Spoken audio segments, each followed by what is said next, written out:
Welcome, Memo. So happy to have you on this interview series for Faceplant. Oh, it's lovely to be here. Thanks for inviting me. Haha.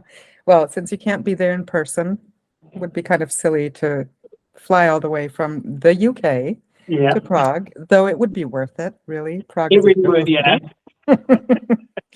Right. So you are based in the UK, and I don't want to take anything away from your intro. Why don't you tell us who you are and from where we might know you? Okay.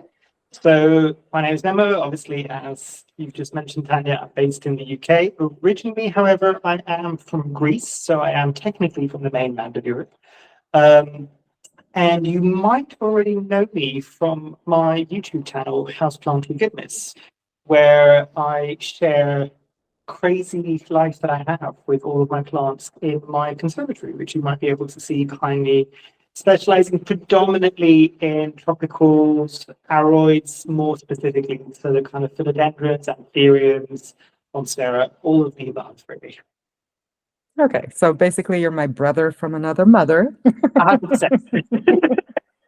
No, that's definitely something we have in common, the love for aeroids.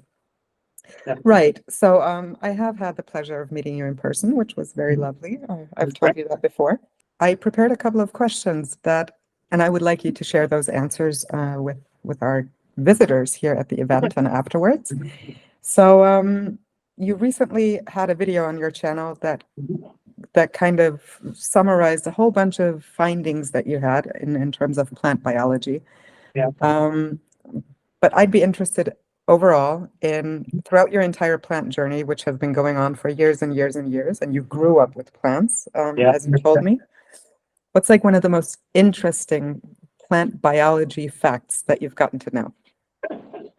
I think for me, the big thing that fascinates me the most is the concept of extrafloral nectaries.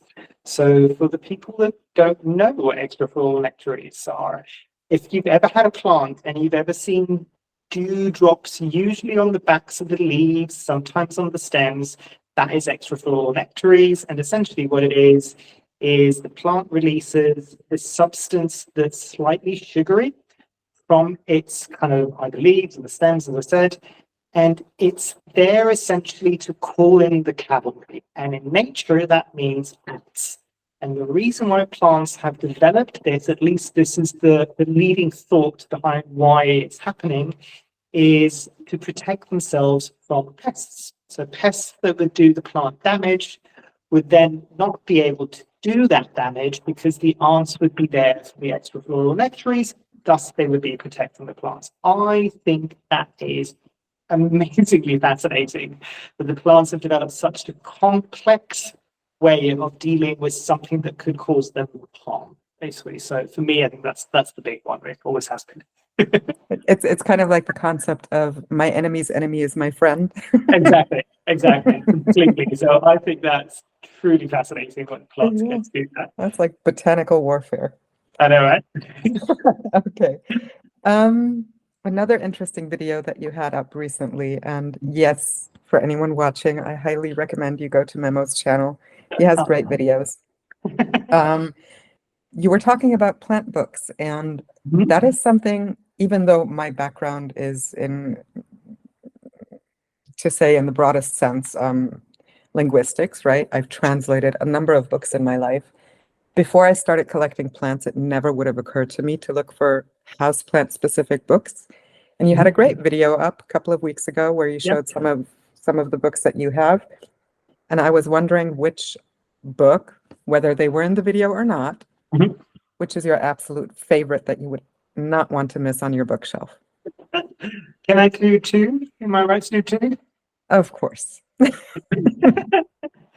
I'll do two very different reasons for both, basically. One, which is kind of my go-to Bible, and this is the one that I would always go to and look for kind of information on most houseplants, which is The Houseplant Expert by Dr. Hussain. This is a very old book. It's not in print anymore, and I know this is why I want to have a second one to give you one that is actually in print. You can usually find this second hand on Amazon, in kind of thrift stores. And it was, if I'm not mistaken, written and published in the 60s, 70s, or 80s. So it's a Wow. relatively old book. It was during that first kind of big boom of houseplants, but it's pretty much most of the plants that we've got now, including some of the rare stuff that's just coming onto the market, which isn't, because it was there in the 70s as well. But it's got a lot of very valid information, very specific to both genuses and also species in terms of care, origins, all of these things. So great, great book if you can get it. If you can't get it, another great book, which was in the video, which is one from a very amazing individual, also a dear friend, Michael Perry. I always want to call him Matthew Perry. Michael Perry, which is a book called Hortus Curious. And that Okay. is on Amazon. It's currently in print. It's very visually pleasing. It's got a lot of amazing kind of botanical art, but it focuses on the weird and kooky. And I live for the weird and kooky plants, basically. So it gives you plants. I remember one of the plants, and this is more introducing you to different plants you might have not known. I think there was one plant that you mentioned, which is the colony of nudists. And the plant looks like little naked people, basically. So it's very tongue in cheek, Oh, but now I want to see that book. hugely interesting. It's a hugely interesting book to read. There's a plant that he calls the pyromaniac plant, which has something to do with fire. But this is all I'm going to say. I think it's a great book. If you really want to just get your mind blown, that's a great one to read. Okay, I'm going to make sure to put links to those in the show notes. Oh my gosh, I got to say that. Great, thank you so much. No worries. And then my last question is a little bit more sentimental because, Mhm. I'm a heart person. Is there any plant in your collection? Doesn't have to be rare or expensive or anything, just a plant that has sentimental value to you. And if I so, think, would you like to share why it has sentimental yeah, value? definitely. And I think this is a good question actually, because there are some plants that would have sentimental value, none of which are still with me. So I thought I might share one that is with me. And Okay. I have it behind me in the video, Mm. basically. And it is a philodendron meldens. There's actually there's one mother plant and two propagates in this vicinity here, basically. And the reason why it's sentimental, yes, it is a bit of a rare plant, but that's not what makes it sentimental to me. I bought this plant in the middle of the pandemic. Some of my plants in here are much older than this one, for instance.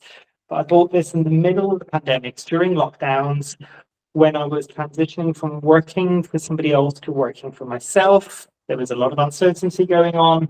I really didn't have the money to buy this plant, but I bought it anyway. No self-control. But it has done me really proud. It has got huge.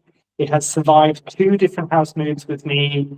And for me, I always loved this plant, even more so that it's kind of almost become a bit of a mascot for my YouTube channel. At this point, everybody recognizes me or my channel because this plant is always behind me. So for that and many reasons, this is one that has a very dear place in my heart, basically. I understand. And it is a gorgeous plant. I got mine because I saw it on your channel. So, yeah, I can totally relate. Yeah. Beautiful.